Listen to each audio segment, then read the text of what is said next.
আল্লাহর নবী জনাবে মুহাম্মদুর রাসূলুল্লাহ সাল্লাল্লাহু আলাইহি ওয়াসাল্লাম সাহাবা আজমাইনদেরকে ডাক দিয়ে বলেন, ও আমার সাহাবীরা, মানুষ যখন মৃত্যুবরণ করে, মানুষ মৃত্যুবরণ করার পরে মানুষদেরকে যখন কবরের ভিতরে রাখা হয়, এই সওয়াল জবাব হয়ে যাওয়ার পরে কবরের ডান দিকের মাটিগুলো এমনভাবে চাপ দেয়, ডান দিকের হাড়হাড্ডিগুলো চূর্ণ বিচূর্ণ হয়ে বাম দিকের ভিতরে ঢুকে পড়ে, এবং বাম দিকের মাটিগুলো এমনভাবে চাপ দেয়, বাম দিকের হাড়হাড্ডিগুলো চূর্ণ বিচূর্ণ হয়ে ডান দিকের ভিতরে ঢুকে পড়ে। এই কবরের ব্যক্তি এমনভাবে চিৎকার চেঁচামেচি করে, এর আওয়াজ পৃথিবীর পূর্ব থেকে পশ্চিম পর্যন্ত ছড়িয়ে পড়ে।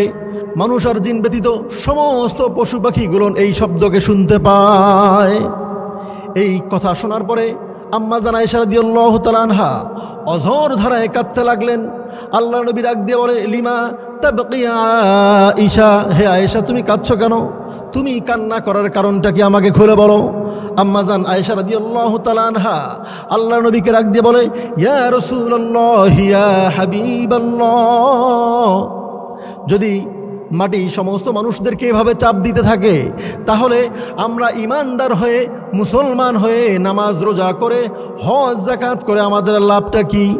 আল্লাহ নবী ডাক দিয়ে বলে, হে আয়েশা, আমার ইমানদার উম্মত যারা হবে তাদেরকে মাটি চাপ দিবে, কিন্তু তাদেরকে মাটি এমনভাবে চাপ দিবে কা উম্মাতিস শাফাকা ইয়াশকু আলাইহা ইবনুহাস সগীরুস সুদা, তাদেরকে মাটিগুলো এমনভাবে চাপ দিবে যেমন পৃথিবীর জমিনে কোনো সন্তানের যদি মাথা ব্যথা করে দৌড়ে মায়ের কাছে চলে আসে, মা তার মাথাটাকে বুকের উপরে রেখে চেপে দিতে থাকে, এমনভাবে মা তার মাথা চেপে দেয়, কিছুক্ষণ পরে সন্তানের মাথা ব্যথা দূরে চলে যায়।